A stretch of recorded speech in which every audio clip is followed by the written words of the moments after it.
Andito po tayo ngayon sa Barangay Turak, sa may Purok 6. So kasama natin si Boss Berntam. Bumibili po sila ng biscuit para may nadaanan po kasi sila dun kanina na bata. Wala po kasing karinderya na malapit dito. Kaya sa tindahan po tayo bibili ng biscuit para dun sa bata. Lahat, no? Saan punta, sir? Dito lang. Saan po? Sa tabi-tabi. May nadaanan tayong ano eh. Baka yung bata napunta ito. Ito. Saan ka? Oh, sige. Ano pagkain ng bata, ha? Kawawa. Ilang taon na to? Ano? Isang taon ang dalawa. Yan na anak nyo. Tatlo. Tatlo? Tatlong po. Ang dami ah. Tatlo pangilan siya. Ano? Pangalawa. Pangalawa?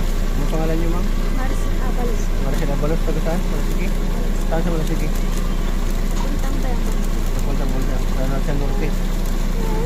May sis po dito. Sa mga bebe eh. Kasi ito, meron ka rin dyan. Anong pagkain, ha?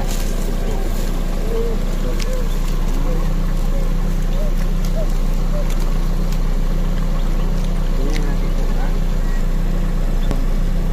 Ang pangalan mo, bebe? Time Rivera. Ha? Kaya na kayo ta. Ano? Ano na yan? Ilang buhay. Ano yan? Ilang buwan na? 7. Kailangan. Ang trabaho ni ano? Mister. Dati po nung nagpabiyay lang.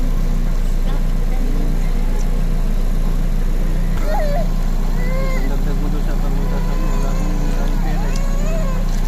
Ha? Sige. Ingat, baby. Ingat, Marian. Bye. Halikit.